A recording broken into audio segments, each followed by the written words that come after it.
And the Pentagon, meanwhile, will limit journalists' access to the building unless they agree to not publish certain information. Defense officials made that announcement on Friday, saying journalists who do not sign a statement agreeing to the new rules will have their press credentials revoked.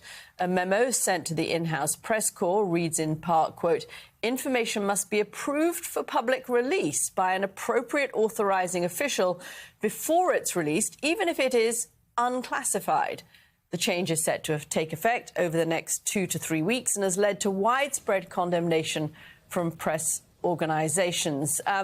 Joe, these are different stories that we've just given viewers at the top of the 7 o'clock hour, but they are linked in the sense of the government using the levers of its organization, whether it's the FCC, that ruling at the DOD, the Department of Justice, to achieve the same thing, which is to have coverage and institutions and individuals who are supportive of the president uniquely in positions of power.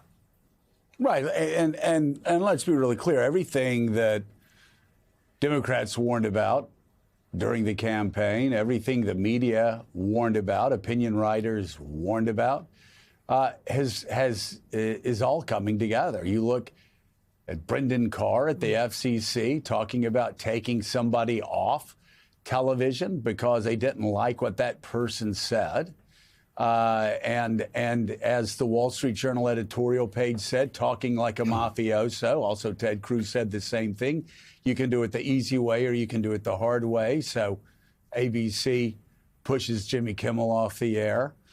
You have the President of the United States ordering his Attorney General to go after his political enemies, who he concludes are, quote, guilty as hell.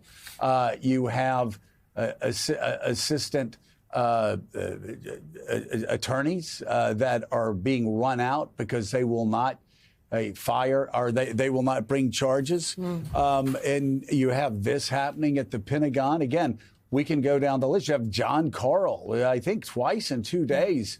John Karl, a respected ABC News reporter, respected by Republicans on the Hill, told to his face that he needed to be sent to prison because he was saying things that Donald Trump didn't like.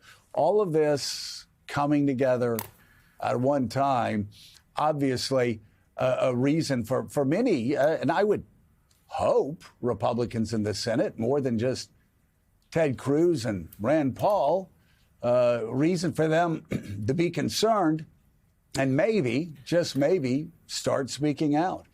Let's bring into this conversation staff writer for The Atlantic, Frank Foer, and columnist and associate editor for The Washington Post, David Ignatius. David, I want you to talk about all of this, and at some point we'll get to what's happening with the demands of the arrests of Donald Trump's political enemies to his attorney general. But first, let's talk about this Pentagon order, which leaves me asking the question: what straight reporter that wants to do the news, that wants to cover the news, can agree to those guidelines?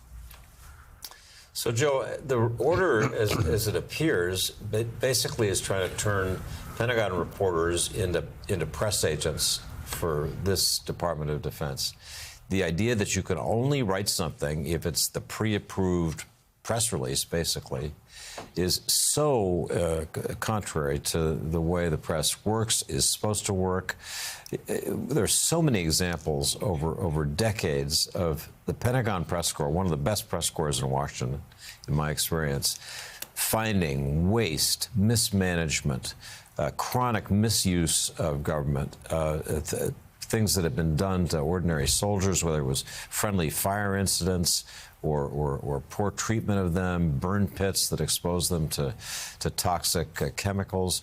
I could go down a list of 100 things that our press corps at the Pentagon is exposed that are in the interests not just of the American public, but of the individual men and women who were in the military. So this is an outrageous expansion of power, but it's in keeping with where Secretary Pete Hegseth has been taking the Department of Defense. I'm going to use the old-fashioned term, since he got there. So that's for the people in that press corps who cover that building, who try to embed themselves and cover our wars. It's outrageous to be treated basically like flax for the government. Yeah, I mean, the answer is no. Journalists aren't going to do this. This is not how this works. You know, there's obviously classified material that can be different. That's vetted separately. Responsible news organizations do that in a responsible way.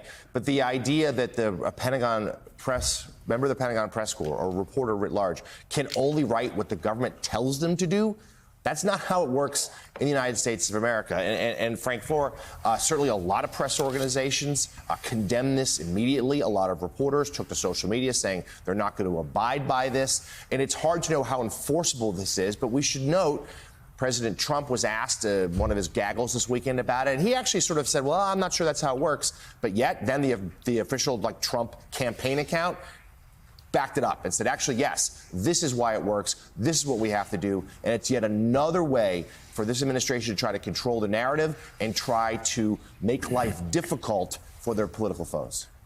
Yeah, this is an enormous scandal, and it would be normally the leading scandal on the front page of a newspaper, yet we're dealing with so many scandals simultaneously, so many abuses of power at the same time, that this is something that seems, like a page 6 story relative to the rest of it. But it's all, as Katy said earlier, of a piece. That this is about the state blunting any sort of bastions of opposition that would slow down their ability to do essentially whatever they want. And the state is essentially merging with these other, or trying to merge with these other functions. And for a while, it seemed like we were standing on the precipice, but in reality, we've already fallen off the cliff.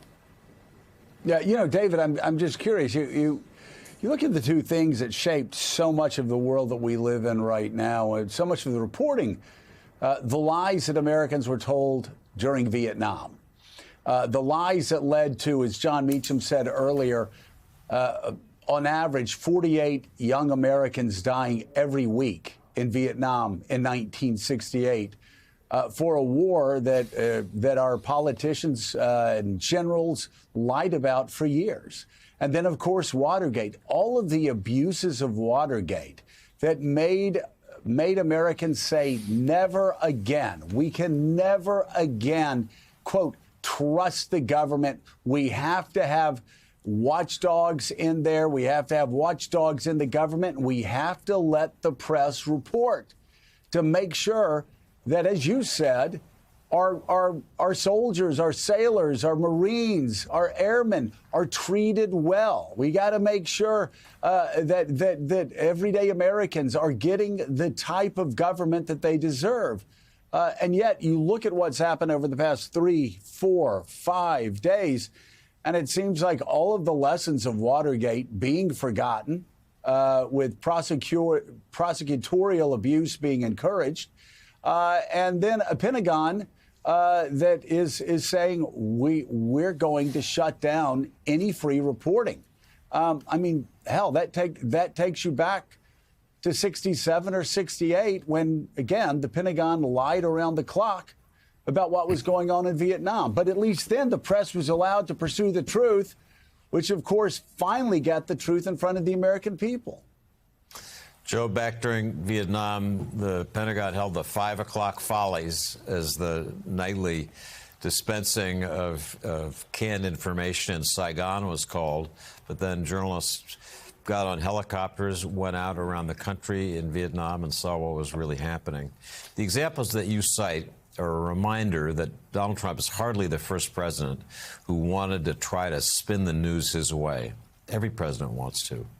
But in the case of Vietnam, in the case of Watergate, in the case of 100 other situations we could describe, the public in the end has recognized the value of having independent media who will push for the truth. You know, when there's a lie that's costing soldiers' lives in Vietnam or anywhere else, the press's job is to expose that. And I think that the public historically in the United States has backed that ability, that right of the First Amendment. It's in the Constitution for a reason. People understand it. But this isn't the first time it's happened. It won't be the last time.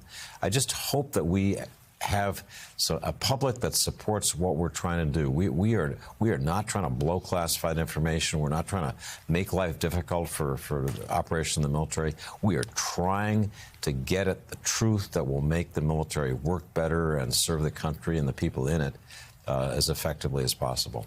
Yeah, and as we know, the approval ratings for many of the institutions, including the media, are not very high at the moment, so we do need that public support. We do. Behind us. Still ahead on